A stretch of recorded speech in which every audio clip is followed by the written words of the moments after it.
이제 은혜 받으실 하나님의 말씀 같이 나눕니다. 히브리서 강의 43번째 시간입니다. 히브리서 10장 19절에서 22절까지 제목은 마음에 뿌려진 피의 효용이라는 것입니다. 자, 같이 읽을까요? 같이 읽겠습니다. 시작. 그러므로 형제들아, 우리가 예수의 피를 힘입어 성소에 들어갈 담력을 얻었나니 그 길은 우리를 위하여 휘장 가운데로 열어놓으신 새로운 살 길이요, 휘장은 곧 그의 육체니라. 또 하나님의 집 다스리시는 큰 제사장이 계심에 우리가 마음의 뿌림을 받아 악한 양심으로부터 벗어나고 몸은 맑은 물로 씻음을 받았나니 참 마음과 온전한 믿음으로 하나님께 나아가자 라는 말씀입니다. 자, 이제 히브리서 강의 43번째 시간, 제목 마음에 뿌려진 피의 효용이라는 것입니다. 여러분, 약을 먹는 이유가 뭡니까? 병을 고치려고, 그렇지 않습니까? 그 다음에 목욕을 하는 이유가 뭡니까? 씻어내려고. 아시겠죠? 씻어내려고. 음식을 먹는 이유는 뭡니까?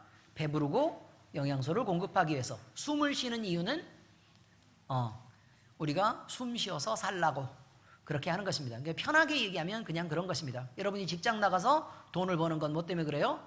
그걸로 먹고 살고, 특히 하나님 앞에 영광 되도록 그렇게 살아보려고 우리가 직장 나가서 돈 버는데, 대답은 다들 그렇게 잘 하시겠죠.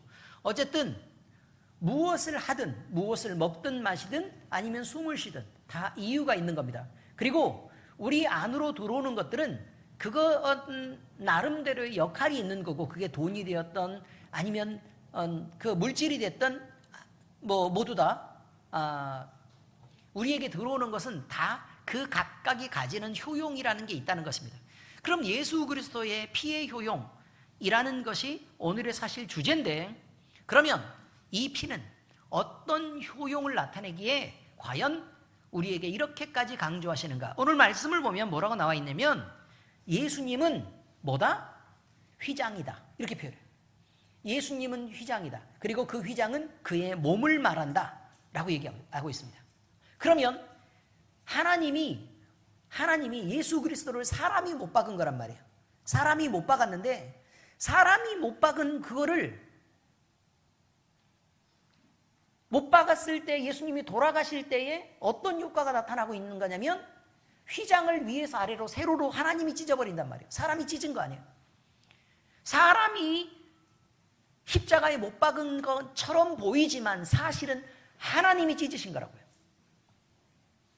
이해가 되십니까? 성경은 그런 얘기를 하고 싶은 거예요. 사람이 못 박았냐? 아니, 하나님이 찢으신 거야. 하나님이 찢으려고 하지 않았으면 그 휘장은 찢어지지 않아요. 하나님이 예수님을 안 죽이려고 맘먹었다면 예수님은 절대로 안 죽어요. 하나님이 내어주시기로 작정하고 하나님이 찢으시기로 작정했기 때문에 예수님은 십자가에 내어놓아 주셨고, 제물이 돼서 내놓았고, 그리고 그의 몸을 찢게 됐다는 거예요. 그럼 찢고 난 후에 위에서 아래로 찢어버리니까 뭐가 나왔냐는 거예요. 그 피가 흘러나오게 됐다는 거예요. 그의 몸이 찢겨서 피가 흘러나오게 됐다. 선혈이 낭자합니다. 여러분, 제가 고등학교 2학년 때 교통사고가 난 현장을 제가 봤습니다. 어떤 거였냐면, 이렇게 그 고개를 이렇게 돌아서 올라가는 이런 길이 있었는데, 그렇게 돌아서 이렇게 올라가는 그 길에 잘 안 보여요. 잘 안 보여. 근데 길은 넓어. 길은 넓은데 이렇게 꺾여 있는데, 그때 당시에는 뭐 거울 같은 게 이렇게 뭐 곡면 거울 같은 게 있어가지고 이게 보이면 괜찮은데, 위에서부터 아래가 트럭이 쫙 이렇게 내려오는 그 길에서 어떤 사람이 아래에서 장을 보고 이렇게 물건을 갖고 이렇게 올라가다가 트럭이 오는데 그대로 받쳐서 죽었단 말이에요. 그런데 사람이 흔적을 알 수 없게끔 다들 이렇게 다 터졌는데, 막 두개골 막 이런 게 다 터지고 피가 막 난자했어요. 이렇게. 야, 그런데 저는요, 피 냄새가 그렇게 비린내가 심한 줄 처음 알았습니다. 피 비린내가 나는데요, 일주일 동안 음식을 못 먹었어요. 음식을 못 먹어서 이게 조금 맞는 피하고요. 바닥에 이렇게 막 이렇게 피가 막 이렇게 뿌려졌을 때 거기서 나는 피하고는 전혀 다른 느낌이고요. 그냥 이렇게 묻는 피가 아니라요. 그냥 뿌려져서 막 이렇게 그때가 여름이었는데 막 부패하면서 썩어가면서 냄새가 나는 그게 막 감당하기 어렵더라고요. 그래서 씻었는데도 그곳을 지나가면 똑같은 냄새가 계속 나는 거예요. 다 깨끗이 씻어냈는데 이게 마음으로 그 비린내가 막 너무 많이 나니까 그래서 막 음식을 먹을 수가 없는 그런 지경까지 가더라 그 말이에요. 여러분, 피는요, 여러분이 이렇게 채가지고 소화가 안 될 때 이렇게 따가지고 나오는 그런 피를 얘기하는 거 아닙니다. 예수님이 십자가 위에서 이렇게 땅에 달려가지고요, 그 피가 뿌려질 때는 몇 시간 동안 그 더위에서 흘러내려가지고 부패하면서 그 피냄새가 진동하는 거예요. 그것도 한 사람도 아니에요. 세 사람이에요, 세 사람. 피가 뿌려졌고, 그리고 막 창의 옆구리가 찔리고, 그러면 막 피가 쏟아져가지고 이렇게 있는 그런 거 아닙니까? 그리고 거기서 예수님만 돌아가셨겠어요? 전에 죽은 사람도 있었겠지? 그죠? 그러니까, 과연 이 피가 이렇게 뿌려졌을 때에 사람들이 겉으로 보기에는, 하나님이 왜 겉으로 보기에는 막 이렇게 더럽고 막 냄새나고 그 다음에 막 비이상하고 이렇게 할 텐데 하나님은 왜 그런 일을 했냐는 거예요. 그 피를 왜 뿌려지게 했을까? 이것이 바로 오늘 우리가 생각하는 주제입니다. 히브리서는요, 지금까지 계속해서 한 가지 사실을 계속 반복합니다. 예수 그리스도께서 단번에 죽으셔서 자기가 제물이 돼서 사람을 구원하시는 제사를 완성했다는 것입니다. 그래서 그가 죄를 위해서 한 번의 영원한 제사를 드리고 하나님 우편에 올려 앉으셨다. 그래서 우리에게 일어난 놀라운 일이 있다는 거예요. 그 놀라운 일의 첫 번째는 우리는 예수의 피를 힘입어서 성소에 들어갈 담력을 얻게 됐다. 다시 말하면 휘장을 찢었으니까 자, 가려졌던 지성소가 노출된 거란 말이에요. 그 전에는 보면 죽어서 하나님이 가린 거예요. 은혜 때문에. 여러분, 제가 이 말씀을 묵상하면서요, 오늘 이 말씀을 묵상하면서 제가 드는 생각이 이거였어요. 우리가 막 추운 겨울에 햇빛이 짠하게 비치는 그런 곳에 가서 햇빛을 맞으면 얼마나 좋아요. 그렇죠? 그런데 그 햇빛이 점점 강해지고 만약에 태양 가까이 점점 우리가 가게 된다면 그걸 감당할 수 있을까요? 없죠. 하나님이 자기의 영광을 가리신 것은 이것 때문이에요. 적당하게 가려놓으면 그 틈새로 조금씩 새어나오는 것이 우리에게 한참 좋을 만큼 따뜻하고 포근한 것이 바로 하나님이 우리에게 주시는 그 따뜻함들이라 그 말이에요. 그런데 휘장을 걷어버리면 그 영광의 빛이 얼마나 뜨겁고 강렬하고 어마어마한 에너지가 되든지 그것을 만나는 순간 흔적도 없이 우리는 사라져버리는 그런 것 때문에 하나님이 가려놓으신 거라는 거예요. 죄인들은 그걸 감당할 수가 없기 때문에 그렇다는 거예요. 그러나 하나님이 우리를 예수님을 내어주시고 우리를 의롭게 하셨을 때는 이제 하나님의 그 영광의 빛에 노출되어도 아무렇지도 않은 포근함을 느낄 만큼 우리를 변화시켰기 때문에 우리가 그 영광의 빛 아래서 자유로워진다라고 얘기하고 있는 것입니다. 그래서 우리는 성소에 나갈 담력을 얻게 된 것입니다. 용기 있게 괜찮네? 그럼 어떻게 해요? 한 발 더 가까이 가보고 더 가까이 가는 거예요. 그런데 이게 점진적으로 나가는 거란 말이에요. 오늘보다 내일 주님 앞에 더 가깝고 내일보다 모레 더 가까운 주님 앞에 더 가까이 나아가는 담력을 얻게 되었다라는 게 첫 번째 이야기입니다. 두 번째는 찢어진 휘장 사이로 하나님께 나아가는 새로운 길이 열렸다. 새로운 길이라는 거예요. 그 전까지는 어디밖에 못 갔어요? 휘장 근처까지밖에 못 갔죠. 그러나 휘장의 안쪽으로 길이 났기 때문에 우리는 그 길을 따라갈 수 있는데 그 길이 누구야? 예수 그리스도라는 유일한 길이다라고 오늘 본문에서 얘기하고 있는 것입니다. 그래서 우리는 예수 그리스도를 믿고 가는 게 아니라 사실은 밟고 가는 것입니다. 우리가 믿어 구원 얻는 게 아니라 사실은 죽여서 구원을 얻는 것입니다. 이것을 생각해야 됩니다. 우리는 그를 죽여서 우리가 사는 거고 그를 밟고 우리가 더 좋은 길로 나가는 것입니다. 그런데 예수님은 그걸 마다하지 않으신 거죠. 자기를 죽여서라도 여러분이 살기를 원했고, 그를 밟고서라도 예수님은 여러분들이 하나님과 가까운 길로 나가기를 원했던 것입니다. 세 번째입니다.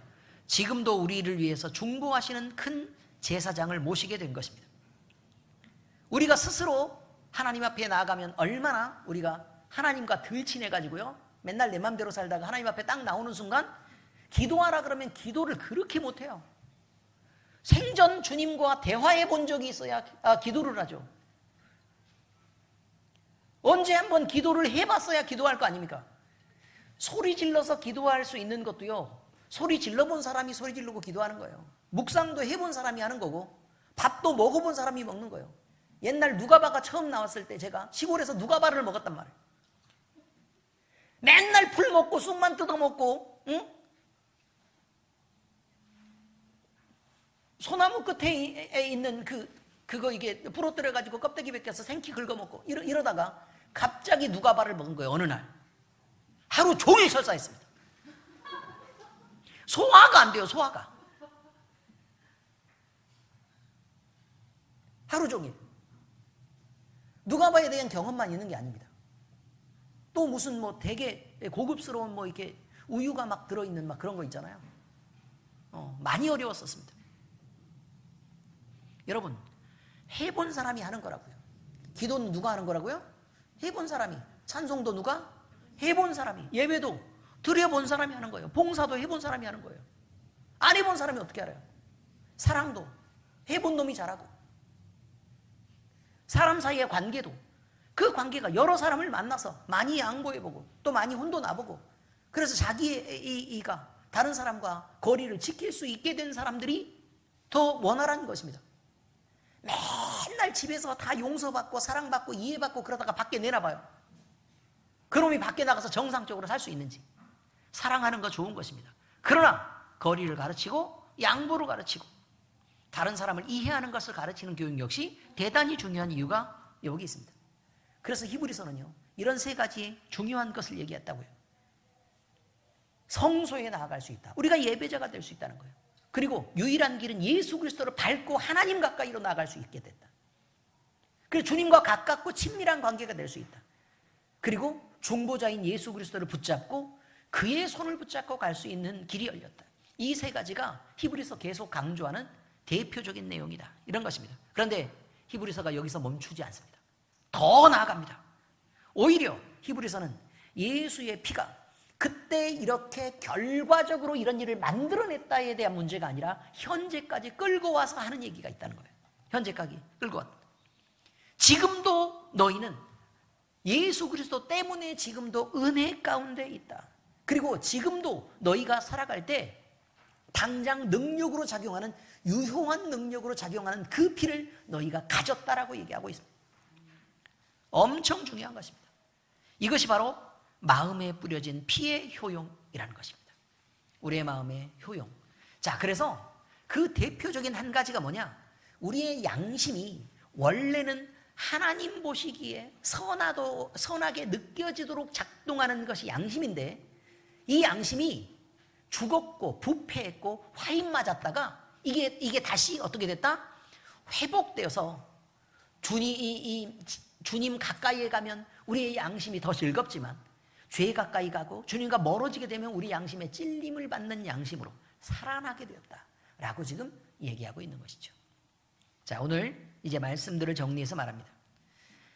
첫 번째 내용은 뭐냐? 그 피는 지금도 하나님께 나아갈 자격을 준다는 것에 대한 설명입니다.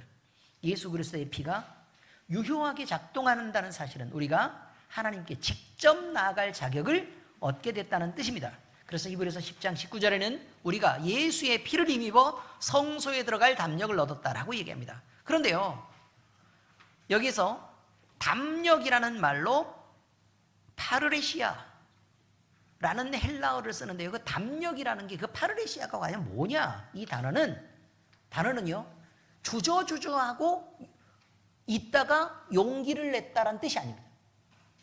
떳떳하고 당당하게 거리를 좁혀갔다라는 뜻이래요. 담력이 뜻이. 아시겠습니까? 그래서 떳떳했다. 근데 우리는 뭐 떳떳한 게 있냐고. 아무리 살펴봐도 떳떳하지 않아요. 예뻐도 떳떳하지 않고, 키가 커도 떳떳하지 않고.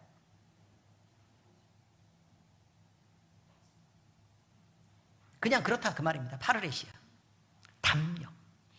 죄의 문제를 완전하지 못한 구약시대는 하나님께 당연히 나아가지 못하는 게 맞습니다. 그러나 죄인이 하나님의 거룩한 영광을 대면하는 것, 이것을 피하게 된 신약시대의 사람들은 이제 그 휘장이 찢어져서 성소에 마음껏 들어갈 수 있습니다. 구약시대 사람은요, 아론도 못 들어갔습니다. 대제사장인 아론도 함부로 들어갈 수 없어요. 그래서 아론은 아무 때나 성소에 들어오지 말라 라고 하나님의 제한을 받았었습니다. 그런데 예수님이 십자가의 제물이 돼서 돌아가셨습니다. 그러면 휘장이 찢어졌죠? 그래서 노출됐습니다. 하나님과 우리 사이의 관계가 뻥 뚫려버린 것입니다. 그래서 하나님이 휘장을 찢으셨는데 이것은 이제 나와도 좋다라고 하나님이 이제 열어버리신 것입니다. 이것을 바울 사도는 하나님과의 화평이라고 설명하고 있습니다. 하나님과의 화평. 로마서 5장 1절 같이 읽습니다. 시작. 우리가 믿음으로 의롭다 하심을 받았으니 하나님과 화평을 누리자. 여러분, 죄인이 법정에 선다는 것은요, 죄인이 공의의 하나님 앞에 선다는 것, 이건 대단히 어려운 일입니다. 그 전날부터 잠도 못 자고 몇 날 며칠을 고민한 일이 됩니다. 그 앞에 나아간다는 것 자체가. 그런데 여러분, 우리가 엄마 아빠를 보러 갈 때는 몇 날 며칠 기대를 하고 떨어져 있다가 만나려고 하면 몇 날 며칠을 기대하게 되고, 물론 또 드릴 선물도 준비를 하고, 근데 마음으로도 훨씬 더 편하고 포근한 느낌으로 나갈 수 있습니다. 왜냐하면 요양원에 계신 엄마 말고요, 건강하게 잘 계시고 우리를 늘 사랑하셨던 건강한 엄마를 지금 얘기하는 거예요. 하나님이 요양원에 계시진 않으니까. 아시겠죠? 네, 그렇습니다.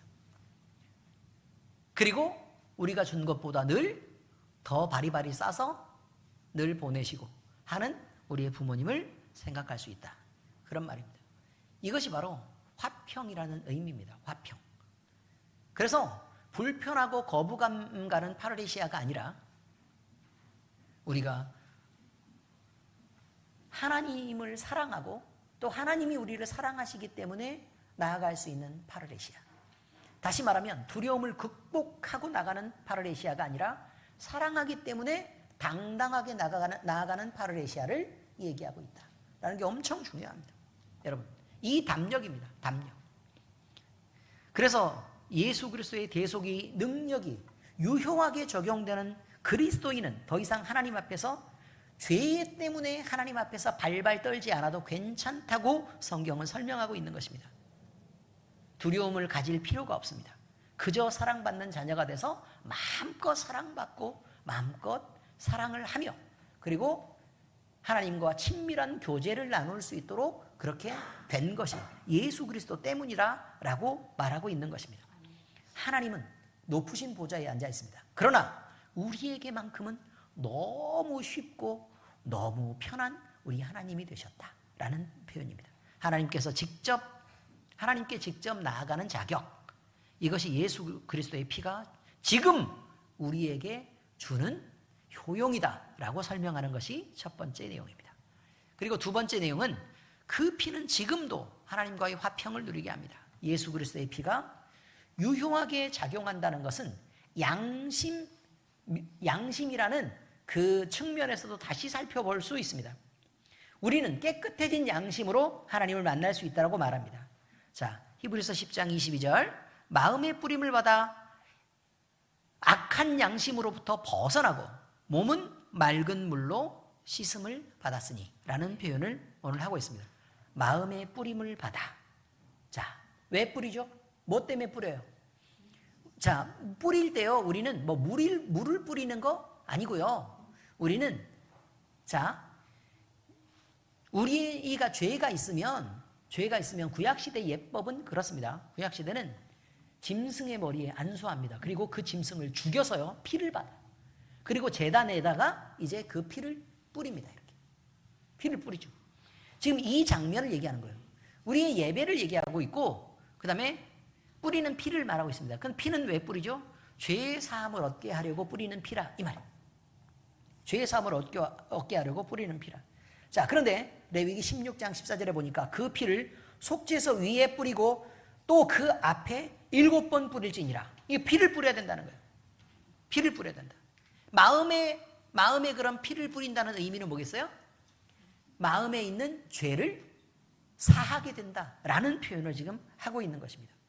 그래서 성소에 뿌려졌던 그 피가, 제단에 뿌려졌던 그 피가 이제 어떻게 된다고요? 우리 마음에 뿌려진다는 거예요. 그러면 제사하는 위치가 우리의 바깥쪽에 있는 제단이었다가 우리 안쪽으로 들어와서 우리 마음이 제사의 장소가 되는 것입니다. 그래서 우리가 예배를 드릴 때는 주님의 성전에 나아가 성소 앞에 엎드리자라고 말하지 않습니다.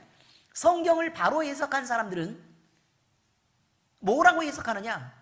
우리의 마음을 주님 앞에 내어드리고 우리 마음의 제단에서 하나님께 드리는 찬양을 올려드리자, 이렇게 표현하는 게 훨씬 더 신약적으로 맞는 얘기란 말이에요. 그래서 우리는 성지순례하면서 예루살렘 성전을 찾을 필요가 없습니다. 거기에 가가지고 막 거기서 막 이렇게 이스라엘 가가지고 주님이 밟은 돌계단, 주님이 서셨다는 곳, 주님이 이렇게 세례를 베풀었던 요단강, 섰다는 돌아다니신 광야, 여길 다니면서 우리 주님의 흔적을 찾아서 이렇게 여러분 헤매는데, 여러분 요단강 물은 흘러갔습니다. 그렇지 않습니까? 요단강 물은 흘러갔어요. 주님의 흔적이 남아있지 않아요. 주님이 아무리 진한 향수를 뿌렸어도 그 흔적은 남지 않습니다. 그리고 주님이 서셨다는 돌, 거기 밟았던 흙들은 다 사라지고 그 다음에 풍화돼서요, 그 껍데기 다 까졌습니다. 지금 사막을 돌아다녔다고 얘기를 하는데, 여러분 주님이 걸었던 그 길은 장소로만 남아있지 주님의 흔적은 지워진 지 오래됐다 그 말이에요. 주님의 흔적은 오히려 십자가고, 주님의 흔적은 오히려 우리 마음에 남겨진 우리 마음의 자유함이라 그 말입니다. 마음의 정결함입니다. 이것을 기억해야 돼요. 그러면 성지는 어디가 성지냐 그 말이에요. 성지순례는 여러분 마음속에 계신 주님을 바라보는 게 성지순례란 말이에요. 잊지 마시기 바랍니다. 내가 싸게 성지순례 다 시켜드리는 거예요 지금. 안 그래도 지금 전쟁 때문에 기름값 올라가지고 유류세가 6만 원에서 지금 30만 원까지 지금 유류세가 올랐는데 공짜로 그냥 드리는 거예요. 괜찮은 목사를 만나면 모두 다 한꺼번에 성지순례가 이렇게 가능하다, 이런 것입니다. 시간이 없어도 성지순례를 하게 됩니다. 주님이 계신 그곳을 바라보는 것. 늘 우리의 마음속에 주님을 붙잡고, 그리고 주님을 만지고, 또 주님을 품고 주님과 함께 교제하면서 사는 그리스도인 되는 것, 이것이 우리의 선한 양심으로 주님 앞에 나아가는 것입니다. 이것이 우리가 드리는 바른 제사라 그 말이에요. 그래서 우리는 하나님과 화평하다 라고 말할 때 2000년 전에 돌아가신 우리 예수님이 지금도 유효하게 우리 가운데 베푸신 그 은혜를 지금 누리면서 우리는 살게 된 것이다, 이렇게 말합니다. 이것이 하나님과의 화평, 이것이 피의 두 번째 효력입니다. 자, 이제 말씀을 적용하겠습니다. 그러므로 우리는 나아가야 합니다.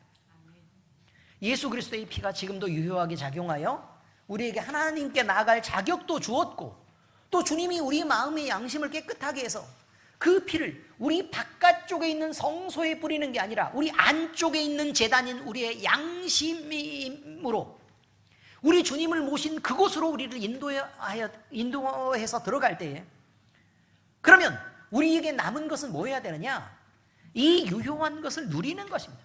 그 은혜를 붙잡고 살아야 되고 하나님의 보좌 앞에 나아갈 수 있게 만들었다는데 굳이 안 나가고 버티는 사람은 뭐며? 마음 가운데 주님이 깨끗하게 하시고 제단을 만들어 놓았는데 여기서 제사를 안 하는 사람은 뭐냐 이 말이에요. 그러므로 히브리서는 이제 권합니다. 22절에 참 마음과 온전한 믿음으로 하나님께 나아가자 라고 말합니다. 나아가라가 아니라 나아가자. 너희들도 나아가고 나도 나아가고 그렇게 하자. 이거죠. 성경은 이것을 초대합니다. 이거는요, 우리가 신앙을 가지면서 어느 방향으로 가야지 맞느냐라는 것에 대한 방향에 대한 권면입니다. 성도가 하나님과 멀어지면 그의 신앙은 어둠 속으로 빨려 들어갑니다. 그런데 분명히 하나님 편으로 정확하게 빛을 우리는 보고 있고, 휘장은 찢어졌으니까 빛을 향해서, 빛은 이렇게 휘어서 흘러요? 아니면 직선으로 가요? 직선으로 가요. 제가 저한테 물리학 모른다고 얘기하시면 안 됩니다. 그냥 외부의 영향이 없을 때 그렇다는 얘기예요. 빛은 직진합니다. 그럼 그 직진할 때 우리는 그 빛을 따라서만 가면 한 번도 어둠에 빠지지 않고 하나님께로 갈 수 있습니다. 성경은 그 얘기를 한 것입니다. 근데 빛에서 옆으로 조금 벗어나면 어떻게 되죠? 빛의 중심에서 멀어지면 점점 어두워집니다.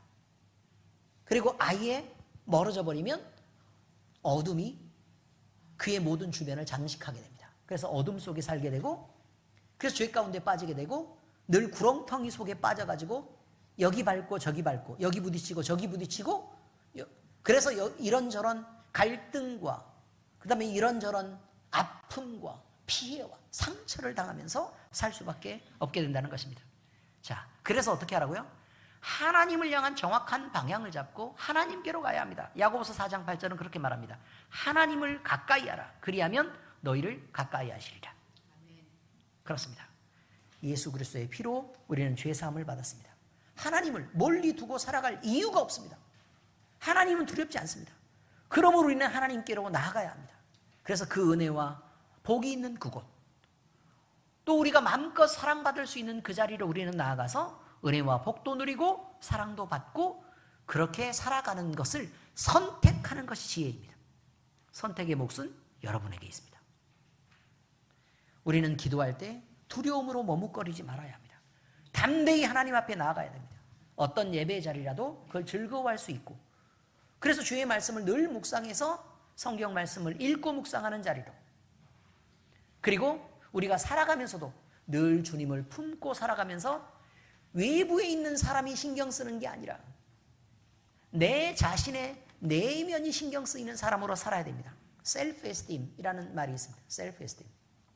영어로. 자, 이것을 해석하면요, 자긍심이라는 것입니다. 자긍심. 프라이드하고는 조금 다른 의미이긴 하죠. 프라이드. 이건 자랑하는 마음이고, self-esteem은 자긍심입니다. 스스로의 긍지. 여러분, 우리가 이걸 뭐라고 얘기하냐면 자기애도 아니고 뭐라고 얘기하죠? 존재감? 맞아요. 자기 존재감, 자존감. 자존감이 높은 사람은, 자존감이 아주 높은 사람은 누가 옆에서 뭐라 그래도요, 상처받지 않습니다. 예를 들어서 왜 이렇게 값싼 옷을 입었어? 근데 우리 집에 비싼 옷이 막 잔뜩 있고 막 이렇게, 그 다음에 그 중에 추리닝 입고 이렇게 강남 시내를 이렇게 쭉 걸으면서, 우리 집 앞이니까 강남에서 큰 아파트 사는 사람들이 내려와가지고 동네 다닐 때 삼선 슬리퍼 신고 나갈 수 있잖아요. 추리닝 입고. 그래요, 안 그래요? 그렇게 해서 이렇게 돌아다니는 애들이 있어요. 강남에 그렇게 돌아다니는 애들은 대부분 가난하지 않습니다, 여러분. 아시겠어요? 유난히 화장하고 옷 잘 챙겨 입고, 그래서 막 미용실도 다녀서 강남에 나오는 애들이 있어요. 가난한 애들입니다. 10중 8구 그렇습니다. 제 말이 무슨 얘기인 줄 알죠? 아니, 집 앞에서 나오면서 맨날 편의점 가면서 이거를 화장하고 막 머리 하면서 막 가장 좋은 옷을 입고 나갈 수가 없잖아. 날마다 어떻게 그렇게 살아, 사람이. 편하게 사는 거죠. 의미를 이해하셨습니까? 바로 이것입니다. 추리닝 입고 나오는데 값싼 옷 입어서 신경 안 씁니다, 여러분. 왜요? 좋은 거 많이 있거든. 근데 어쩌다가 제일 좋은 옷을 입고 나간데 값싼 거 입어서 그렇게 하면 마음에 상처가 되는 거예요. 이게 우리 집에서 제일 비싼 건데. 이해하셨습니까? 그리고 돈 많은 사람한테 이거 왜 이렇게 싼 거 먹어? 서민문화 체험하는 거예요. 그냥 오늘 한번 싼 거 먹고 싶어서 그래. 늘 비싼 거 먹으니까. 뷔페 가서도요, 세 개의 부류로 나눠집니다, 여러분. 세 개의 부류. 세 개의 부류가 뭐냐? 1번. 일단 들어가면 밥과 국을 퍼요. 김치도 이렇게 하고. 왜냐면 그거 없으면 속이 안 편해요. 왜? 딴 걸 먹어본 적이 없어가지고. 그리고 나서 뭘 먹냐면 탕수육 잔뜩. 아시겠어요? 볶음밥 막 잔뜩 이렇게 해가지고 자기가 상상하는 것들 중에 가장 맛있는 것을 몽땅 푸는 부류가 있습니다.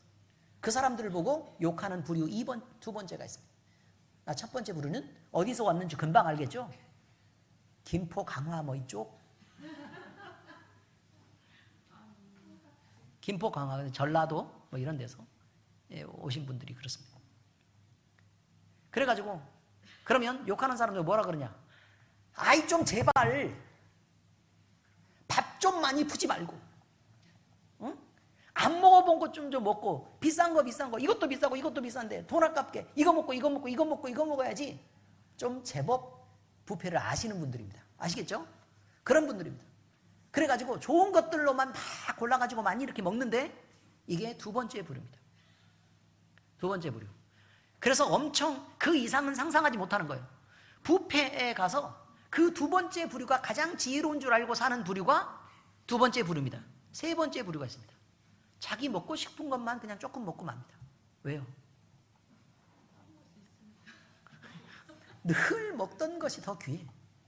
거기 와가지고 뭐 뷔페라 그래봐야 뭐 대단한 것도 없고, 요리라 그래봐야 뭐 색다르게 대단히 맛있지 않고, 그래서 그냥 살 안 찌게, 내 몸에 해롭지 않게 그냥 샐러드나 좀 주워 먹고, 그다음에 어쩌다가 회나 뭐 한두 점 먹고 그냥 이렇게 좋아하는 거 먹고 그냥 마는 이런 부류가 있다는 거예요. 여러분, 누가 가장 높은 쪽의 그레이드를 갖고 있습니까? 세 번째죠. 네, 여러분 2번처럼 살지 마시고 제발 몇 번 먹었냐, 뭘 먹었냐, 이걸로 말하는 그 두 번째 부류가 되지 마시고 웬만하면 더 고급스럽게 여러분이 주님의 축복을 받아서 더 부유해지시고 더 좋은 것들도 많이 드시고, 뷔페 가서 그런 것을 안 먹어도 하나도 마음에 상처되지 않을 만큼 풍요롭게 사시기를 예수 그리스도 이름으로 축복합니다. 우리는 몇 번째 해야 된다고요? 세 번째로 사시기로 하자 그 말이에요. 어디 가서 뷔페 음식 갖고 막 이게 밥 먹는다고 욕하지 말고, 아니 많이 있는데, 귀한 거 있는데 밥 좀 먹으면 어때? 국 좀 먹으면 어떻고? 이해됐어요? 안 됐어요? 이해하셨죠? 그걸로 배 채우면 어떠냐 그 말이에요. 괜찮아요. 평소에 좋은 거 잘 먹으면 되지. 이해하셨습니까? 제가 왜 이 말씀을 드리느냐? 우리의 신앙이 그렇다는 거예요. 우리 신앙이 그렇다는 거예요. 첫 번째는 어쩌다 주님을 만나면 그 주님을 그냥 내가 믿고 싶은 대로 막 믿으면서 이 복도 달라, 아니면 뭐 자식들 막 건강하게 달라, 막 대학 보내달라, 이런 걸로만 하는 아주 거짓골을 하고 있는 사람들이 있어요. 맨날 자기가 상상한 것 이상의 세상을 모른단 말이에요. 자, 이 세상을 사는 사람이 있고 두 번째 부류가 있어요. 두 번째 부류. 그 두 번째 부류는 뭐냐면 주님 앞에 딱 나가요. 이게 뭐가 고급인 줄 알아. 성령도 달라 그러고 충만하게 해주시옵소서. 또 주님 앞에 막 이렇게 더 좋은 것들이 은혜도 막 주시고 막 감동도 주시고 이러면서 막 경건하고 거룩한 것을 막 주님으로부터 막 몽땅 받아내려고 하는 사람들이 있어요. 이게 두 번째 부류. 식중독 걸려요. 그리고 하나도 즐겁지 않아요, 여러분. 먹고 나면 부담되고 엄청 힘들어서 그냥 늘 소화제를 먹어야 돼. 왜? 그게 나한테는 소화가 잘 안 돼. 거룩하려고 그랬더니 적응이 안 돼. 내 체질이 아니야, 거룩한 게. 주님과 가까이 한번 해보려고 그랬더니 늘 불편해. 이게 두 번째 부류라니까요. 그러면서도 그냥 거룩한 거, 막 이렇게 좋은 거, 이런 것들 욕심내가지고 잔뜩 막 이렇게 해서 교회에서도 막, 이런 사람들이 두 번째 부류라니까요. 세 번째 부류는 뭐냐? 주님 품으로 파고드는 자녀예요. 주님과 같이 있으면 뭐가 그렇게 필요한데? 뭘 그렇게 많이 먹어야 되는데 지금 있기에? 왜? 다음에 먹으면 되는데 주님이 아무 때나 필요할 때 주시겠지. 그 주님을 누리면서 사는 사람이 세 번째 부류란 말이에요. 우리는 몇 번째 사람이냐는 거예요. 각종 인생의 어려움을 갖고 막 와가지고 그 거짓거리 촌놈이 막 그렇게 사는 사람인가? 아니면 거룩한 것들을 욕심내면서 부패해서 좋은 것들을 잔뜩 갖다가 3접시, 4접시, 5접시 먹어가지고 소화하지 않으면 소화도 못 시키는 우리인가? 아니면 그의 품에서 마음껏 평안하고 즐거움들을 그저 누리고 사는 사람인가? 사랑하는 성도 여러분, 3번이시길 바랍니다. 네, 부페 가서 볼 거예요. 어떤 인생을 살고 계시는지. 그렇습니다. 주님 앞에 나아가시기 바랍니다. 죄책감 속에 머무르지 마시기 바랍니다. 나와 주님을 분리해서 살지 마시길 바라요. 늘 주님 품고 또 주님을 기억하며 그 주님과 함께 화평한 삶을 누려내는 것. 이것이 예수님이, 예수 그리스도의 피가 지금도 유효하게 작동하도록 만들어 놓은 은혜가 아니냐. 기도하겠습니다. 하나님 아버지 감사합니다. 은혜의 보좌가 늘 열려 있고 우리 주님이 주시는 평안과 기쁨을 누리면서 우리가 모두 살 수 있게 된 것을 주님 앞에 감사를 드립니다. 그러나 아버지 하나님, 우리는 실력이 부족하고 늘 세상 가운데 못난 것밖에 없어서 그저 주님 앞에 무엇을 달라고 또 무엇을 뺏어내기 위해서 노력하는 우리, 또 나름 경건하다고는 말하지만 그 경건이 소화되지 않는 우리로 살아가고 있는 경우가 많습니다.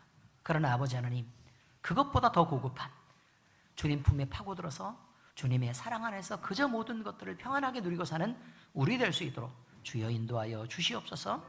우리에게 성령 주시고 성령에 이끌리게 하시고 우리 주님과 화목하게 살아가게 하시옵소서. 살아계신 우리 주님 예수 그리스도의 이름으로 기도합니다. 아멘.